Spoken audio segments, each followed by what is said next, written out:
Bismillahirrahmanirrahim. Assalamualaikum warahmatullahi wabarakatuh. Bertemu kembali dengan pembelajaran jarak jauh Bahasa Indonesia untuk kelas 8.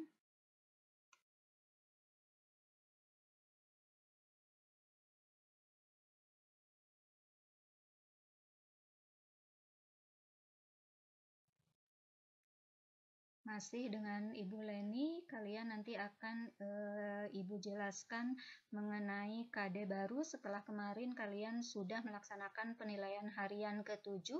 Berarti sekarang kita mulai kepada KD baru. KD baru ini masuk ke dalam bab 8 tentang apa? Dengarkan baik-baik.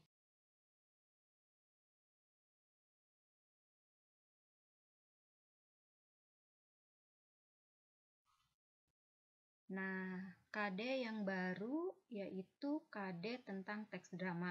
Di sini kita akan belajar bagaimana cara bermain peran. Sebelumnya, Ibu akan menjelaskan terlebih dahulu hal ihwal tentang teks drama ini. Dengarkan baik-baik dan catat hal-hal yang pentingnya di buku catatan kalian masing-masing ya.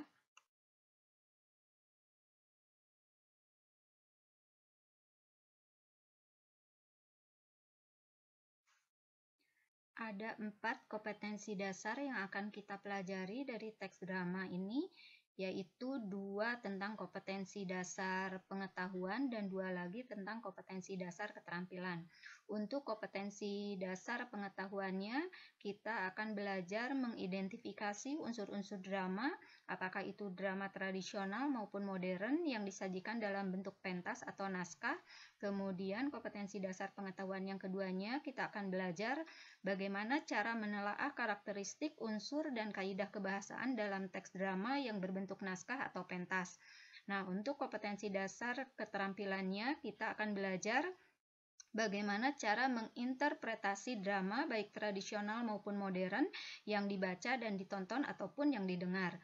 Nah, untuk yang keterampilan keduanya, kompetensi dasarnya menyajikan drama dalam bentuk pentas atau naskah.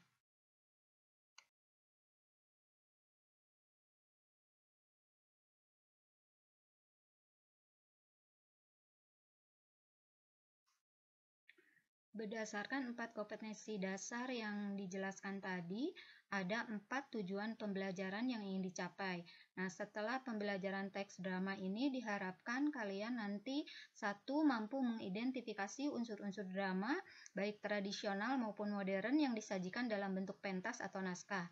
Tujuan pembelajaran yang kedua, kalian diharapkan nanti mampu menelaah karakteristik, unsur, dan kaidah kebahasaan dalam teks drama yang berbentuk naskah atau pentas. Tujuan pembelajaran yang ketiga diharapkan nanti kalian mampu menginterpretasikan drama baik tradisional maupun modern yang dibaca, ditonton maupun didengar. Tujuan pembelajaran yang keempatnya nanti diharapkan kalian juga mampu menyajikan drama dalam bentuk bermain peran.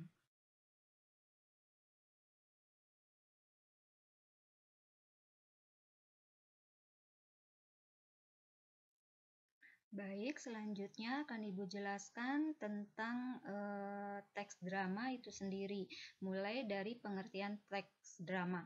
Yang dimaksud dengan teks drama adalah suatu teks cerita yang dipentaskan di atas panggung, yang biasanya disebut dengan teater, atau tidak dipentaskan di atas panggung, bisa saja dipentaskannya di dalam sebuah drama radio, televisi, ataupun film. Nah, drama secara luas dapat diartikan sebagai salah satu bentuk sastra yang isinya tentang hidup dan kehidupan yang disajikan atau dipertunjukkan dalam bentuk gerak.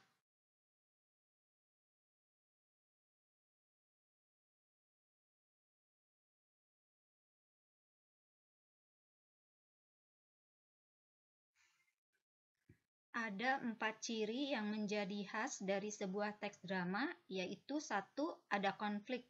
Ya, ini biasanya konfliknya hampir pada semua bacaan sastra atau prosa sastra itu ada.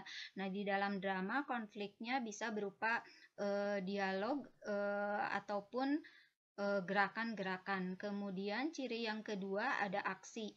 Aksi ini berupa dialog, baik dialog, multilog maupun monolog. Ciri teks drama yang ketiga, harus dilakonkan atau diperankan di atas panggung maupun di luar panggung. Yang keempat, tempo masa atau tempo penampilannya atau pelakonannya itu kurang dari 3 jam. Ciri yang kelima, biasanya di dalam alur ceritanya tidak ada ulangan dalam suatu masa atau tidak ada bayangan pada masa yang lalu.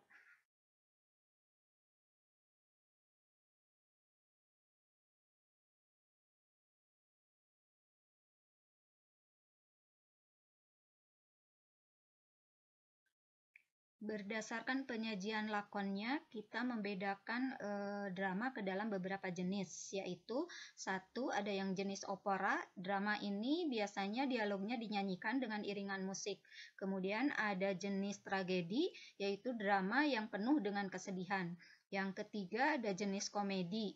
Nah, yang jenis komedi ini biasanya drama penggeli hati yang penuh dengan kelucuan atau hiburan. Yang keempat ada jenis tragekomedi, yaitu perpaduan antara drama tragedi dan komedi. Kemudian yang kelima ada jenis farse, yaitu drama yang menyerupai dagelan tetapi tidak sepenuhnya dagelan. Dagelan ini sebenarnya mirip dengan komedi ya, hanya tidak sepenuhnya komedi. Kemudian ada jenis yang keenam, yaitu jenis tablo. Jenis drama ini biasanya mengutamakan gerak, para pemainnya tidak mengucapkan dialog tetapi hanya melakukan gerakan-gerakan yang bisa kita baca seperti kita membaca sebuah dialog. Kemudian yang selanjutnya ada jenis melodrama. Nah, jenis melodrama ini drama yang dialognya itu diucapkan dengan diiringi melodi atau musik. Yang terakhir ada jenis sendratari. Nah, jenis sendratari ini drama gabungan antara seni drama dan seni tari. Biasanya gerakan-gerakannya itu dilakukan dengan gerakan-gerakan seperti tari yang diiringi juga dengan musik.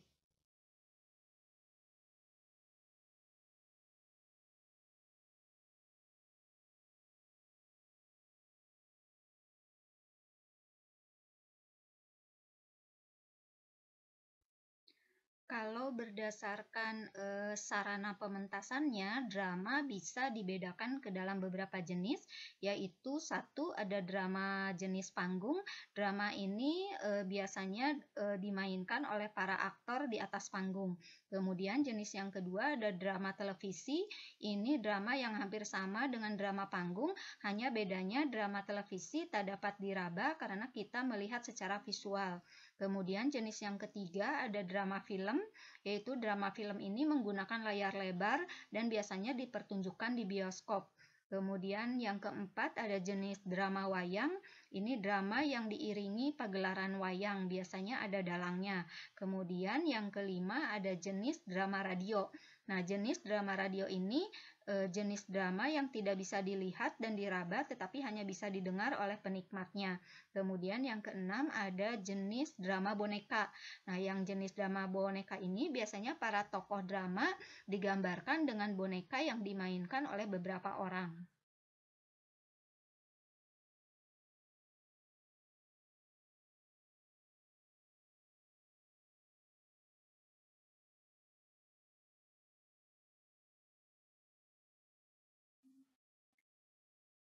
Ada 6 unsur yang utama dalam sebuah teks drama. Yang pertama, unsur alur. Yang kedua, ada unsur amanat. Yang ketiga, unsur tokoh. Yang keempat, unsur tema. Yang kelima, unsur latar. Dan yang keenam, unsur sarana.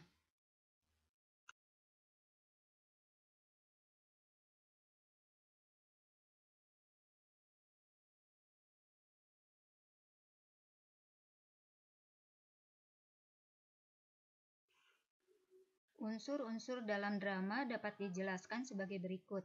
Yang pertama, unsur tema ini adalah ide pokok atau gagasan utama dalam sebuah cerita drama. Unsur yang kedua yang disebut dengan alur yaitu jalan cerita dari sebuah pertunjukan drama mulai babak pertama hingga babak terakhir. Kemudian yang ketiga ada unsur tokoh drama atau pelaku drama yang terdiri dari tokoh utama dan tokoh pembantu. Tokoh utama atau peran utama ini disebut primadona, sedangkan peran pembantunya disebut figuran. Yang keempat, unsur watak ini adalah perilaku yang diperankan oleh tokoh drama. Watak protagonis adalah watak atau perilaku baik yang diperankan oleh tokoh drama. Contohnya penyabar, kasih sayang, santun, pemberani, pembela yang lemah, baik hati, dan sebagainya. Sedangkan watak antagonis adalah watak atau perilaku jahat yang diperankan oleh tokoh drama. Contohnya punya sifat iri dan dengki, kejam, penindas, dan sebagainya. Unsur yang kelima, latar atau setting, ini adalah gambaran tempat, waktu, dan situasi peristiwa dalam cerita drama. Unsur yang keenam yang disebut dengan amanat, ini adalah pesan yang ingin disampaikan pengarang kepada penonton. Amanat drama atau pesan disampaikan melalui peran para tokoh yang ada di dalam drama.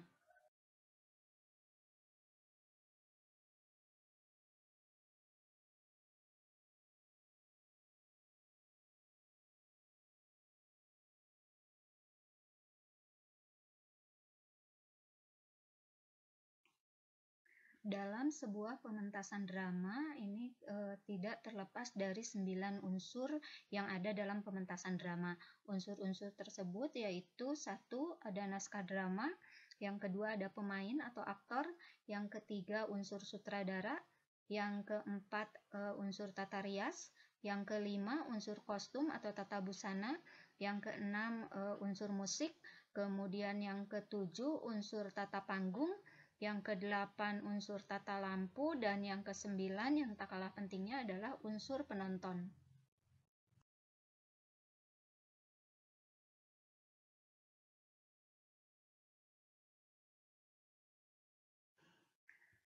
Dalam unsur pementasan drama ada yang disebut dengan naskah drama. Nah, naskah drama adalah sebuah karangan yang isinya terdapat cerita atau lakon. Dalam naskah juga termuat nama-nama tokoh dalam cerita, peran tokoh, dialog yang diucapkan, dan keadaan panggung yang diperlukan. Bentuk dan susunan naskah drama mempunyai perbedaan dengan naskah dari cerpen atau novel. Naskah drama ini tidak mengisahkan cerita secara lugas dan langsung karena lebih mementingkan ucapan-ucapan atau bisa dibilang penuturan ceritanya diganti dengan dialog, sedangkan naskah cerpen atau novel berisi cerita lengkap dan peristiwa yang terjadi.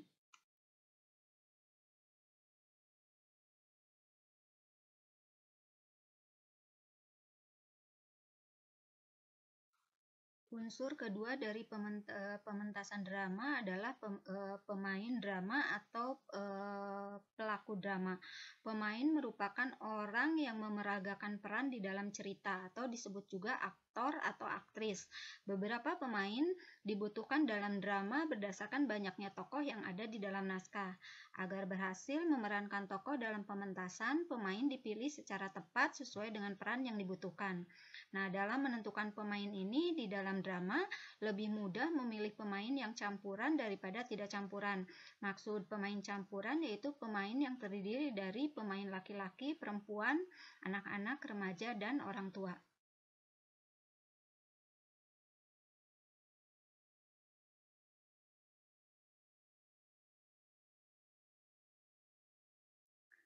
Unsur ketiga dari pementasan drama disebut dengan sutradara.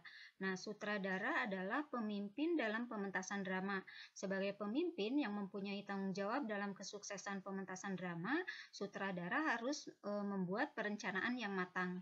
Tugas seorang sutradara sangat banyak dan cukup berat, seperti memilih naskah, menentukan pokok penafsiran naskah, memilih pemain, melatih pemain, bekerja dengan staf, dan mengkoordinasikan setiap bagian. Nah, semua tugas yang dilakukan sutradara harus dengan cermat karena sukses tidaknya suatu pementasan berdasarkan sutradaranya. Tugas awal seorang sutradara adalah memilih naskah. Naskah yang terpilih kemudian dibaca berulang-ulang untuk menentukan watak tokoh-tokoh, kemudian menentukan tata rias, mengatur panggung, dan seterusnya.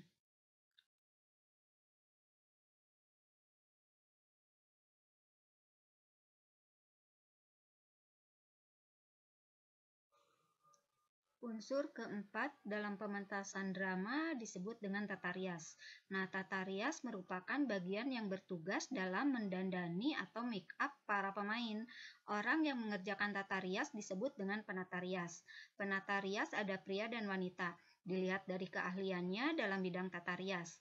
Alat-alat rias seperti bedak, lipstik, pensil alis, kumis palsu, bulu mata, dan masih banyak lainnya.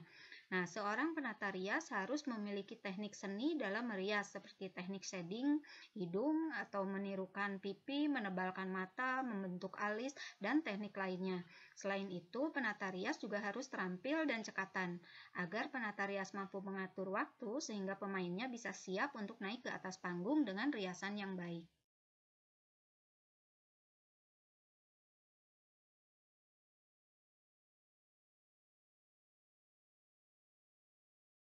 Unsur kelima dalam pementasan drama adalah tata busana. Nah, tata busana merupakan bagian yang mengatur pakaian pemain, seperti bahan, model, dan cara mengenakannya. Nah, tata busana memiliki hubungan yang erat dengan tata rias. Oleh karena itu, banyak juga tugas tata busana dirangkap langsung oleh penata rias. Nah, meskipun demikian, tugas penata rias dan penata busana memiliki tanggung jawab yang berbeda, namun harus bekerja sama, saling menyesuaikan, dan saling membantu agar hasilnya maksimal. Penata rias dan penata busana harus mampu menafsirkan dan memantaskan riasan dan pakaian yang akan dikenakan, seperti misalnya pakaian pesta dilengkapi dengan riasan yang full cover atau pakaian santai dilengkapi dengan riasan yang natural. Semua bagian saling membantu untuk menunjang penampilan pemain.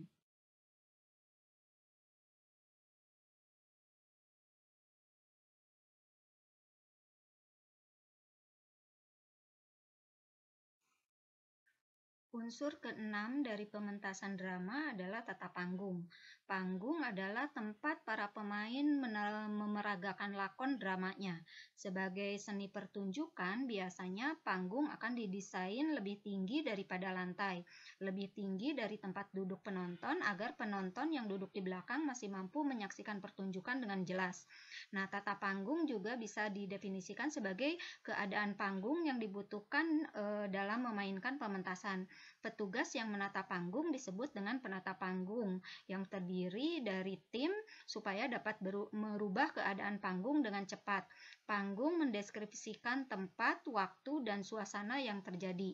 Nah, setiap peristiwa yang memiliki babak berbeda seperti tempat, waktu, dan suasana membuat penataan panggung harus lebih cekatan untuk merubahnya. Tugas penata panggung hanya menuruti apa yang dikehendaki oleh naskah. Namun, penata panggung juga boleh menambahkan, mengurangi, atau mengubah letak peralatan, asal perubahan itu tidak mengubah estetika keadaan panggung. Sebaiknya, yang dipilih untuk menata panggung adalah orang yang mengerti keindahan dan komposisi seni yang baik.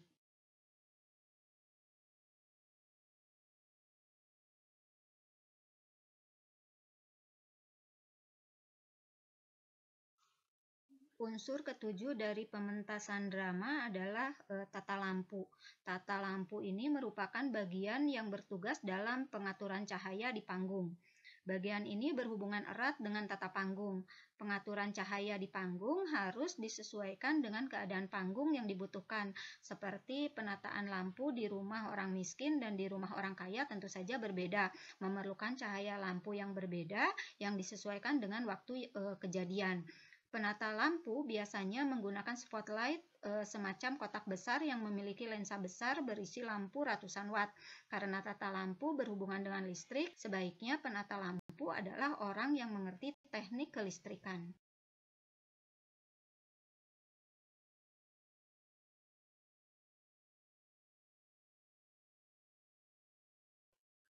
Unsur kedelapan dalam pementasan drama adalah tata suara. Tata suara yang biasa kita kenal adalah bagian yang mengatur pengeras suara atau sound system dan musik pengiringnya. Alat musik yang digunakan tentu berbeda sesuai dengan suasana yang dibutuhkan. Seperti misalnya suasana sedih mungkin hanya diiringi dengan seruling yang ditiup mendayu-dayu, menyayat hati.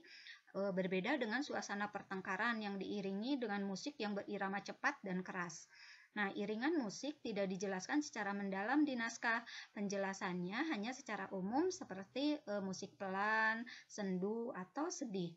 Nah, musik pengiring juga sebaiknya berada di balik layar agar tidak mengganggu para pemain drama dan kekerasan yang diatur sesuai dengan kadarnya.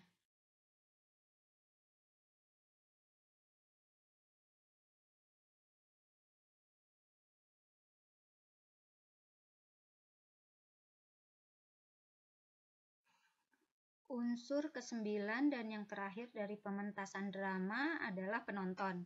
Penonton adalah unsur penting dalam pementasan drama.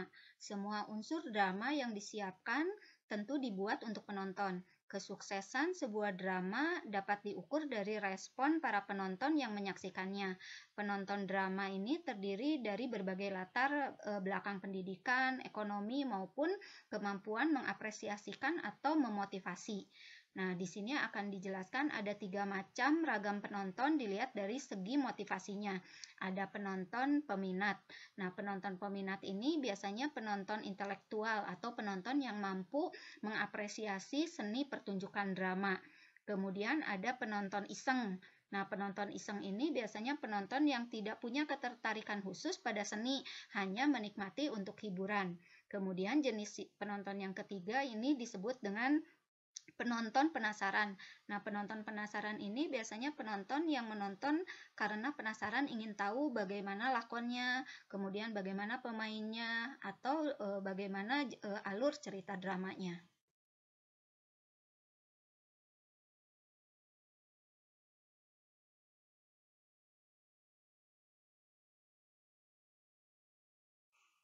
Setelah kalian memahami tentang unsur teks drama dan unsur-unsur pementasan drama, berikutnya adalah struktur teks drama.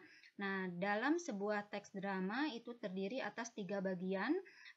Bagian yang pertama disebut dengan prolog. Prolog ini merupakan adegan pembukaan cerita. Biasanya berisi penggambaran awal perkenalan pementasan dalam drama. Kemudian bagian yang kedua disebut dengan dialog. Nah, dialog ini percakapan-percakapan yang dilakukan oleh semua tokoh yang ada dalam drama yang dipentaskan. Bagian yang ketiga disebut dengan epilog. Epilog ini merupakan adegan akhir atau adegan penutup dari pementasan drama. Biasanya berisi tentang penggambaran ending cerita dramanya.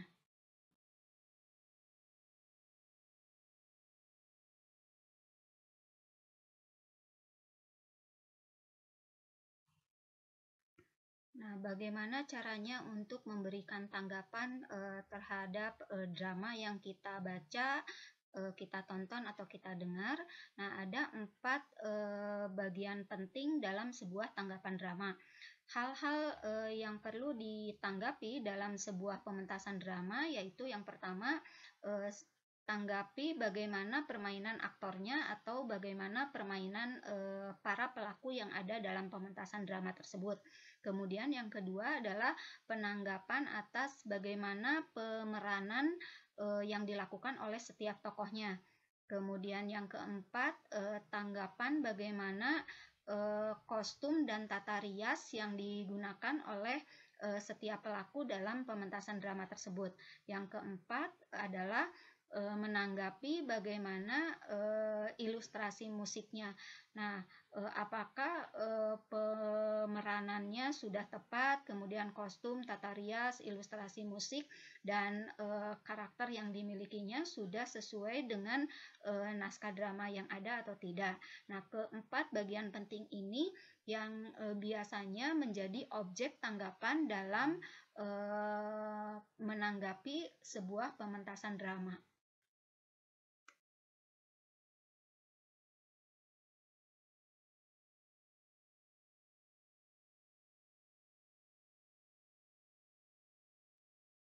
Nah, bagaimana? Sudah paham dengan penjelasan tentang teks drama ini? Jika belum paham, silakan kalian bertanya jawab di WA grup kelas atau di forum classroom.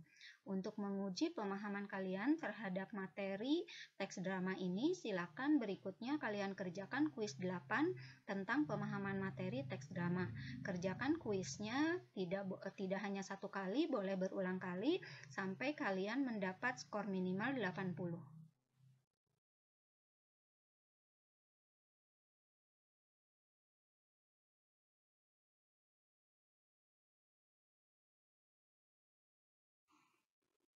Nah, sekian sudah penjelasan tentang materi teks drama ini. Terima kasih kalian sudah mendengarkan dan menyaksikan tayangan videonya dengan baik sambil mencatat tentunya ya. Nah, jangan lupa tetap di rumah, jaga kesehatan, dan jangan lupa bahagia. Wassalamualaikum warahmatullahi wabarakatuh.